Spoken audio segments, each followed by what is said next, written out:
রাধে রাধে, শুভ সন্ধ্যা। তো মেয়ের যে বিয়ের পানখিল হয়েছিল সেই কতগুলো ভিডিও দেখানো হয়েছে, আবার আজকে একটা দেখানো হচ্ছে শুরু থেকে। এখানে শিবরা পানখিলের আলপনা আঁকছে, আর সাথে সাথে সমস্ত ওরা তো সব কিছু করে, সেই জায়গায় ধান দুব্ব পান চালন কোলা চালনই দিতে হবে, সব রেডি করে নিচ্ছে। সাথে অঞ্জনাদি সহযোগিতা করছে, সমস্ত ওরা চলে এসেছে পানখিল দেওয়ার জন্য।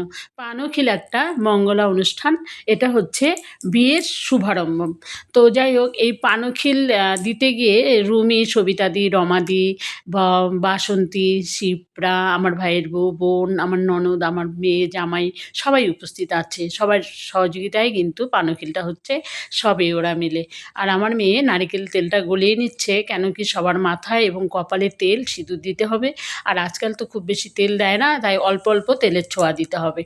আর পানখিল আমার বোন কিছু একটা বলছে যে, যাই হোক, খিল দিবে, সবাই বোবা হয়ে থাকবে, আমাকে তো থাকতেই হবে। আমার মুখে একটা পানের খিলি দিয়ে মুখটা বন্ধ, আর পাটা পাথরের থালাতে ডুবিয়ে রাখা হয়েছে।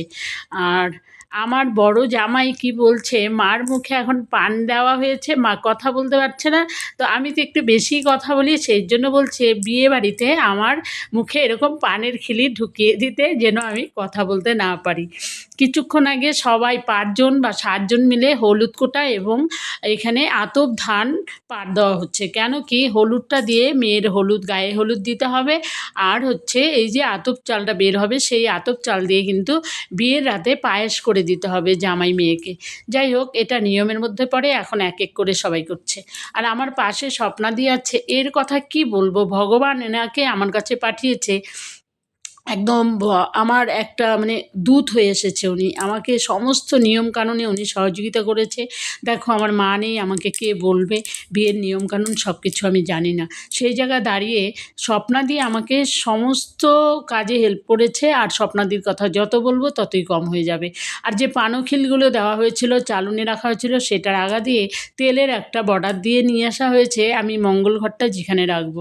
আর মঙ্গল ঘরটা রাখতে হবে খুবই একটা সুরক্ষিত জায়গাতে, কেন কি সেই মঙ্গল ঘরটা কিন্তু একদম বিয়ের মণ্ডপে ছাদনাতলায় চলে যাবে, তাই খুব সাবধানে রাখতে হবে।